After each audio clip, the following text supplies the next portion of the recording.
We are your isolation station here on BBC WM. And every morning at this time, we like to suggest things to keep you busy during lockdown.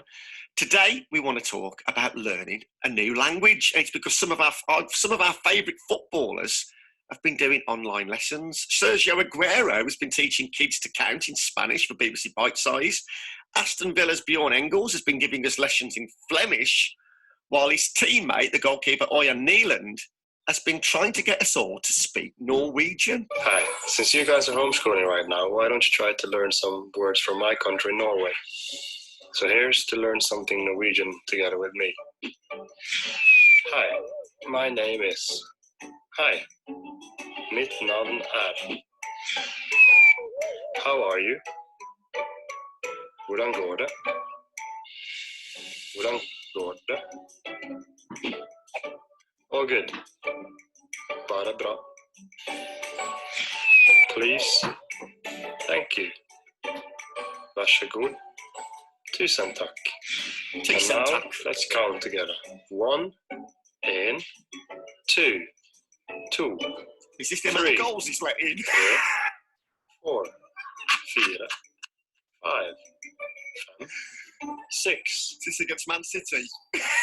7, 7, 8, 8, 9, 9, 10, 10. Fantastic. Well, that was Oyan Neeland, Aston Villa goalkeeper, trying to get us all to speak Norwegian. While Suzi Bewell is a languages teacher and trainer who runs the educational consultancy Polyglot Languages, and she joined us on the programme. Actually, we're trying to get her. We've lost her just for a few moments, but we'll try and get her in just a few moments. But if you've tried to learn languages, then let us know this morning. Genuinely, my 7-year-old Jacob does French. And we found a good way of him actually just learning conversational French at the moment is if you go on like YouTube or something, there's old episodes of like Peppa Pig in French. So at least it's basic, but you're picking up the words in a conversational style. So that's what we've been doing. Anyway, we've got Suzi back with us now. Morning, Suzi. Good morning. So I was just saying that my 7-year-old is learning French, and we've been actually watching Peppa Pig in French on YouTube as a way of just getting the conversational aspect of it. Is that a good... Yeah, and I'm learning a few words as well. Yeah, and you know what is great about that is that it's something familiar. And I think with language learning, if the children have maybe seen that episode in English anyway, and then watch the same episode but in French, they get the kind of general gist of what's going on and just naturally pick up some of the words because of the repetition. So it's a great way of doing things. Yeah, and what other resources are there online at the moment for learning a new language, during lockdown? Do you know what? There is so much out there. I have to say a big shout out to all of my language teacher colleagues who are just working their absolute socks off at the moment to just share their creativity and resources and their love of languages. There are lots of free apps out there. I would suggest things like UTalk. There's a brilliant website called Duolingo where you can pick up any number of new languages. My husband's been using that recently to try and learn some Norwegian. And I've been setting work for my students on a website called Quizlet, which is great because they can work on that independently. And then when I do online lessons, we can also play live lessons where they actually get to compete against themselves. So, loads and loads of free stuff out there. And I think YouTube, as you say, is a great resource. I've been setting lessons for my young language learners online, and I've actually started this term to teach them Mandarin Chinese. I was lucky enough to spend a bit of time in China a while ago, and so I'm no expert by any means, but they're really keen, and so I've just been posting 10-15-minute short videos on there just to give them a little bit of a taster, and they're absolutely fascinated. Well, my wife actually teaches English as a second language too, mainly Chinese students, actually. She's not managed to teach me English yet, as you've probably gathered over the last couple of minutes or so. So what's the best way, then, your tips to actually, as a starter, to actually try and learn a language? What would you say would be the do's and the don'ts? I think the main thing with language learning is that it's little and often. I think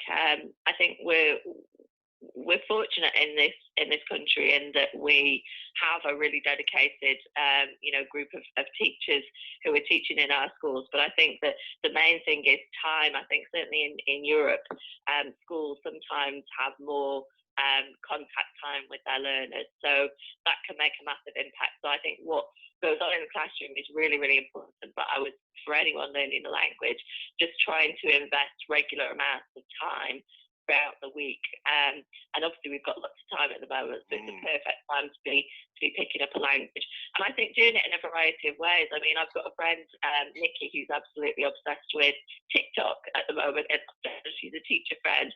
But even on TikTok there are videos in French and Spanish and German and lots of different languages. So even something that is kind of popular culture like that, if the children, for example, are interested in that, then it could be that they go onto these websites and just switch the language settings up into something different, and do that. And equally, there are lots of podcasts. I've been trying to brush up on my German, and there's a website called newsinslowgerman.com, and you can get the exact same in Spanish, news in slow Spanish, news in slow French.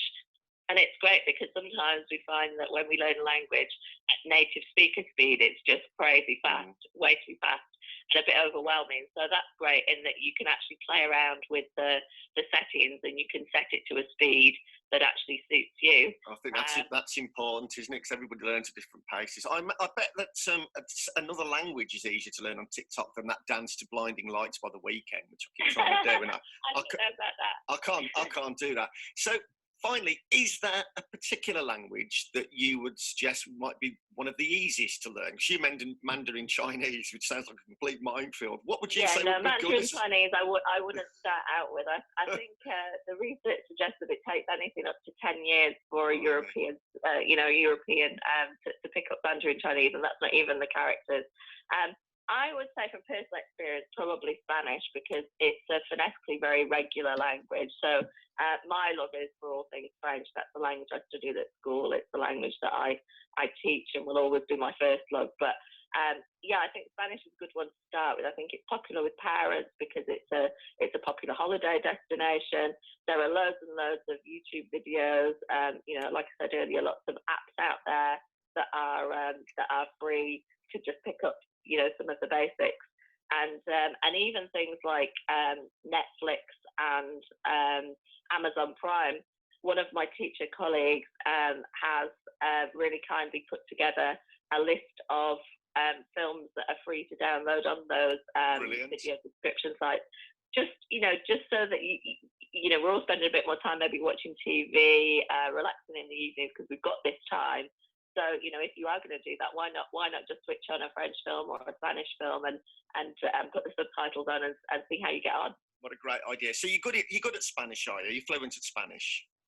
I wouldn't say my Spanish is anywhere near as fluent as my French because my degree was in French. Okay, well, but I was going to ask you. An older learner.